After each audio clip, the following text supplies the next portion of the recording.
আসসালামু আলাইকুম ওরহমতুল্লাহ। সুপ্রিয় দর্শক শ্রোতা, 10 মিনিট মক্তব চ্যানেলটিতে আপনাকে স্বাগতম। আজকে আমরা জানব ইবাদত কবুল হচ্ছে কিনা কিভাবে বুঝবো, অর্থাৎ যেভাবে বুঝবো আপনার আমার ইবাদত কবুল হচ্ছে কিনা। আল্লাহ তাআলা মানুষ এবং জিন জাতিকে সৃষ্টি করেছেন তার ইবাদতের জন্য। পবিত্র কোরআনে বর্ণিত হয়েছে, আমার ইবাদত করার জন্যই আমি মানব ও জিন জাতিকে সৃষ্টি করেছি। সূরা জারিয়াত আয়াত নাম্বার ৫৬। কোরআনের নির্দেশনা মেনে প্রত্যেক মুমিন নিজের দুনিয়া ও আখিরাতের সফলতার জন্য কম বেশি ইবাদত বন্দেগী করে। মুমিনের সে ইবাদত মহান আল্লাহর কাছে কবুল হচ্ছে কিনা তা বোঝা কিছুটা কঠিন। তবে সালফে সালেহীন বা পূর্ববর্তী বুজুর্গ আলেমরা কিছু মানদণ্ড ঠিক করেছেন, যার মাধ্যমে বোঝা সম্ভব যে আল্লাহ তাআলা আমাদের ইবাদত কবুল করছে কিনা। তাই এখন আমরা জানব আমাদের ইবাদত কবুল হওয়ার কিছু মানদণ্ড সম্পর্কে। সুপ্রিয় বন্ধুগণ, ভিডিওটা ভালো লাগলে অবশ্যই লাইক করবেন, কমেন্ট করবেন। নাম্বার ১, গুনাহে প্রত্যাবর্তন না করা। বান্দা যখন গুনাহকে অপছন্দ করতে শুরু করবে এবং তাতে প্রত্যাবর্তন তার কাছে অপ্রিয় হবে, তখন বুঝতে হবে যে তার ইবাদত আল্লাহর দরবারে কবুল হচ্ছে।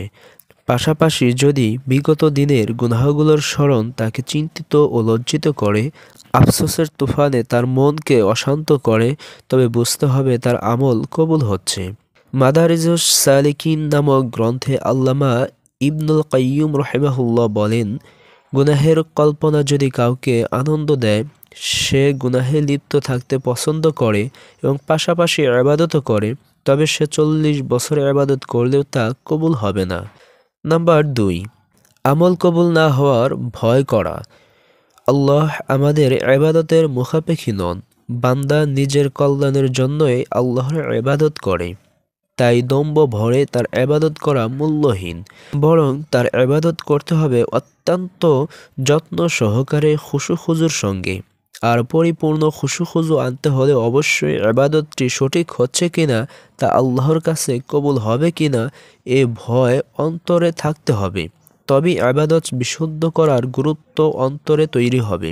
আয়েশা রাদিয়াল্লাহু আনহা একবার নবীজি সাল্লাল্লাহু আলাইহি ওয়াসাল্লামকে পবিত্র কোরআনের আয়াত আর যারা দান করে এবং তাদের অন্তর ভীত কম্পিত এ ব্যাপারে জিজ্ঞেস করে বলেন, এরা কি তারা যারা মদ পান করে এবং চুরি করে? নবীজি সাল্লাল্লাহু আলাইহি ওয়াসাল্লাম বলেন, না, বরং এরা হলো ওই সব লোক যারা সিয়াম পালন করে, সালাত আদায় করে, সদকা দেয়, অথচ তাদের পক্ষ থেকে এসব কবুল না হওয়ার আশঙ্কা করে। এরাই তারা যারা কল্যাণের দিকে দ্রুত ধাবমান এবং তার দিকে অগ্রগামী। তিরমিজি। নাম্বার ৩, নেক আমলের সুযোগ পাওয়া। মহান আল্লাহ যাদের প্রতি দয়া করেন তারাই বেশি বেশি নেক আমলে আত্মত্যাগের সুযোগ পায়। অতএব বেশি বেশি নেক আমলের সুযোগ পেলে বুঝতে হবে আমলগুলো আল্লাহর কাছে কবুল হচ্ছে। নাম্বার ৪, নিজের আমলকে ছোট করে দেখা। নিজের আমলকে ছোট করে দেখার অর্থ হলো নিজের আমলে নিজেই বিস্মিত না হওয়া কিংবা আমল করে তার উপর অহংকার না করা।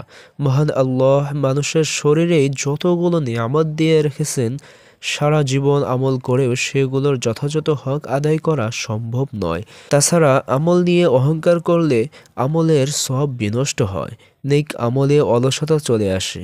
তাছাড়া হাদিসে ভাষ্যমতে আল্লাহর অনুগ্রহ ছাড়া শুধু নিজের আমল দিয়ে নাজাত পাওয়া সম্ভব নয়।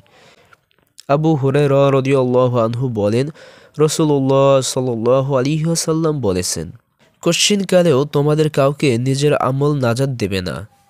তারা বলেন, হে আল্লাহর রাসূল, আপনাকেও না? তিনি বললেন, আমাকেও না, তবে আল্লাহ তাআলা আমাকে রহমত দিয়ে ঢেকে রেখেছেন। তোমরা যথারীতি আমল করে নৈকট্য লাভ করো। তোমরা সকালে, বিকেলে এবং রাতের শেষ ভাগে আল্লাহর ইবাদত করো। মধ্যপন্থা অবলম্বন করো। মধ্যপন্থা আমাদের লক্ষ্য পৌঁছাবে। বুখারী। নাম্বার ৫, ইবাদত কবুলের আশা করা। আল্লাহর রহমতের আশা ছাড়া শুধু আল্লাহর ভয় মানুষকে সঠিক পথে পরিচালিত করতে যথেষ্ট নয়। কেননা আশা ছাড়া শুধু ভয় মানুষের হতাশা বাড়ায়, আর ভয় ছাড়া শুধু আশা মানুষকে বেপরোয়া করে তোলে, যার দুটোই মানুষের জন্য ভয়ঙ্কর। আর যখন আল্লাহর প্রতি ভয় ও আশার মিলন ঘটে তখন আল্লাহর প্রতি ভয় থেকে ইবাদতের খুশু আসে আর তার রহমতের আশায় ঈমান বৃদ্ধি পায়। নাম্বার 6, নেককার ব্যক্তির সংস্রব ভালো লাগা। যারা নেককারদের সঙ্গে ওঠা বসা করতে পছন্দ করে আর বদকারদের থেকে দূরে থাকে তারা আল্লাহর সুদৃষ্টির আশা করতে পারে। কারণ হাদিস শরীফে ইরশাদ হয়েছে, আব্দুল্লাহ ইবনে আব্বাস রাদিয়াল্লাহু আনহু বলেন, রাসূলুল্লাহ সাল্লাল্লাহু আলাইহি ওয়াসাল্লাম আবু যর রাদিয়াল্লাহু আনহুকে বলেন, হে আবু যর, ঈমানের কোন শাখাটি অধিক মজবুত? তিনি বলেন, আল্লাহ তাআলা ও তার রাসূলই অধিক অবগত। তিনি অর্থাৎ রাসূল সাল্লাল্লাহু আলাইহি ওয়াসাল্লাম বলেন, একমাত্র আল্লাহর সন্তুষ্টির উদ্দেশ্য পরস্পর সখ্যতা স্থাপন করা এবং শুধু আল্লাহ তাআলার সন্তুষ্টির জন্য কাউকে ভালোবাসা ও আল্লাহ তাআলার সন্তুষ্টির জন্য কাউকে ঘৃণা করা শুআবুল ঈমান। নাম্বার 7, আমলের ধারাবাহিকতা বজায় রাখা। আব্দুল আজিজ ইবনে আব্দুল্লাহ রহিমাহুল্লাহ আয়েশা রাদিয়াল্লাহু আনহা থেকে বর্ণিত, রাসূলুল্লাহ সাল্লাল্লাহু আলাইহি ওয়াসাল্লাম বলেছেন, তোমরা ঠিকভাবে ও মধ্যম পন্থায় নেক আমল করতে থাকো আর জেনে রাখো যে তোমাদের কাউকে তার আমল ভেস্তে নেবে না এবং আল্লাহর কাছে সবচেয়ে বেশি প্রিয় আমল হলো যা নিয়মিত করা হয়, তা অল্পই হোক না কেন। বুখারী। সুপ্রিয় দর্শক শ্রোতা, ভিডিওটি ভালো লাগলে অবশ্যই লাইক করবেন, কমেন্ট করবেন, শেয়ার করে অপরের কাছে পৌঁছে দেবেন। আসসালামু আলাইকুম ওয়া রাহমাতুল্লাহ।